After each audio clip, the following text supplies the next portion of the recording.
Vamos lá, então. A última parte que a gente vai revisar é a parte de escalas termométricas, né? Bom, uma escala termométrica é uma escala que vai ter um certo valor para uma temperatura. Então, uma escala termométrica. A gente falou lá sobre a escala Celsius, né?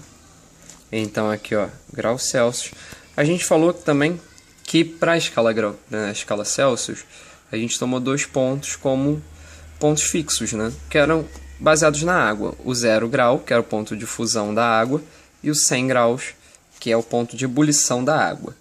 Nas outras escalas, eu não vou entrar nelas aí, mas só para a gente lembrar esses pontos, na escala Fahrenheit, o 0 corresponde ao 32 Fahrenheit e o 100 corresponde ao 212 graus Fahrenheit, tá?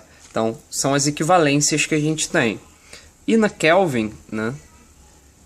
Aqui, Kelvin, a gente tem 0 Celsius batendo em 273 Kelvin e 100 Celsius batendo em 373 Kelvin. Parte mais importante aí é lembrar como a gente converte uma escala para outra, né? Lembrando o processo todo, a gente botaria um valorzinho aqui, a gente fala que elas são proporcionais, pegaria, né, esse pedaço dividido por esse pedaço. Tem que ser igual a esse pedaço dividido por esse pedaço. Se a gente fizer isso para Fahrenheit, a gente vai ver o seguinte. Se eu chamar isso aqui de C, isso aqui de F, repara, ó, esse pedaço aqui, ó, ele vai ser C menos 0, dividido por esse pedaço todo aqui, que é 100 menos 0, 100. Tem que ser igual a esse pedacinho aqui, ó, F menos 32, sobre esse pedacinho aqui, que é 112 menos 32, vai dar 180. Isso aqui, resumindo, chega naquela equaçãozinha C sobre 5, ou seja, uma temperatura em Celsius sobre 5 é igual a uma temperatura em Fahrenheit menos 32 sobre 9. Tá? Isso é equação de conversão de Celsius para Fahrenheit. Se a gente reparar na escala Celsius e Kelvin, né, se a gente fizesse a mesma coisa, daria exatamente a mesma coisa, mas eu prefiro pensar dessa forma assim, ó. Repara que Celsius e Kelvin, quando eu aumento 100, aqui eu aumento 100 também. São duas escalas centígradas, né? Então aqui, ó, repara o seguinte. Quando eu estava em 0, eu estava em 273. Quando eu estava em 100, estava em 373. Então, na verdade, o que eu estou fazendo?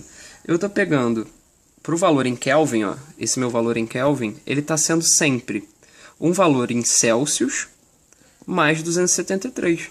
Ó, valor em Kelvin, 273. Valor em Celsius, 0. Então, 0 mais 273 vai dar 273, beleza. Aqui, 100 Celsius mais 273 tem que dar 373, tá perfeito. Então aqui a gente já tirou uma conversão de Kelvin para Celsius. Ah, mas se eu quiser converter de Kelvin para Fahrenheit, não tem nenhum problema, tá? É só você substituir a sua Celsius aqui, né? Isola ele, daria Kelvin menos 273 igual a Celsius, só substituir aqui. E aí você tem uma equação de conversão também de Fahrenheit para Kelvin, mas isso é menos comum de aparecer. Lembrando que a escala Kelvin é uma escala que ela é absoluta, ela não admite valores negativos, tá? É importante lembrar isso também. E se a gente tiver um termômetro qualquer, né? Um termômetro com uma escala que eu criei. Ah, só lembrando aqui, né, que eu não comentei a fundo, mas as variações. Repara que aqui eu variei 100 e aqui eu variei 180, né? Então, uma variação ali, no caso, se eu estou variando 1 Celsius, estou variando 1,8 Fahrenheit. Então, uma variação em Fahrenheit é 1,8 uma variação em Celsius. Tá? A gente também escrevia assim, ó, delta C sobre 5 igual a delta F sobre 9, que vai dar a mesma coisa que isso aqui no final, tá? E uma variação em Fahrenheit, em Celsius, é igual a uma variação em Kelvin. Por quê? Repara que eu variei 100, aqui eu variei 100. Então, se eu variar 10, vai variar 10, tá? Só relembrando. Quando tem uma escala que é arbitrária, né? Uma escala que eu vou criar, que eu criei, ele sempre vai fazer para você uma comparação com outra escala que você conheça. E, em geral, essa escala que você conhece, que ele usa, é a escala Celsius, tá? Então, por exemplo, se eu falar, na minha escala Schwarzschild, né, o ponto de fusão do gelo é, sei lá, menos 20 graus, menos 60 graus Celsius, tá? Então, ponto de fusão do gelo. Menos 60 graus Schwabbles, né? Se você pensar, o ponto de fusão na escala Celsius é quanto? Bom, você sabe que é 0 graus Celsius.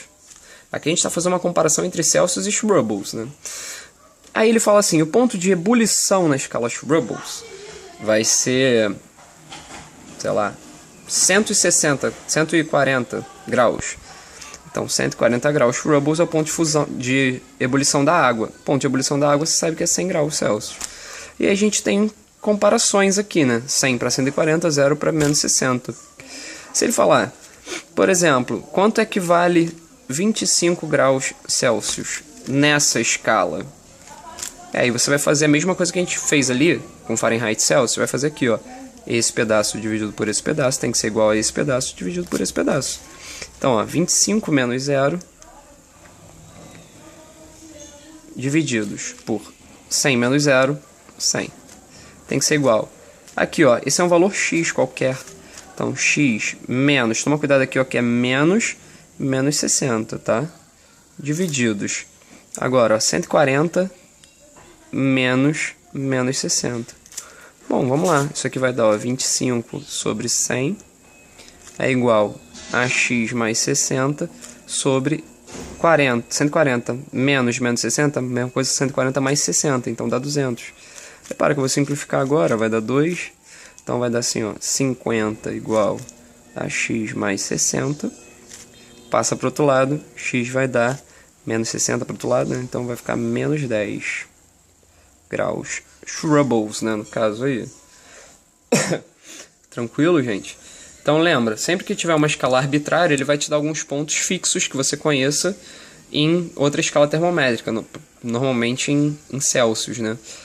E aí você só faz essa comparação, montar os dois termômetrozinhos e chegar na nossa resposta. Se por acaso falar, qual é o ponto qual é o valor que eles têm mesma temperatura, tem mesmo valor, né? Mesma medição. Então é só você olhar, por exemplo, aqui seria x e aqui seria x, né? Na hora de montar, você em vez de botar o 25, por exemplo, botaria x. E assim por diante. É Fahrenheit e Celsius, qual é que eles têm a mesma temperatura?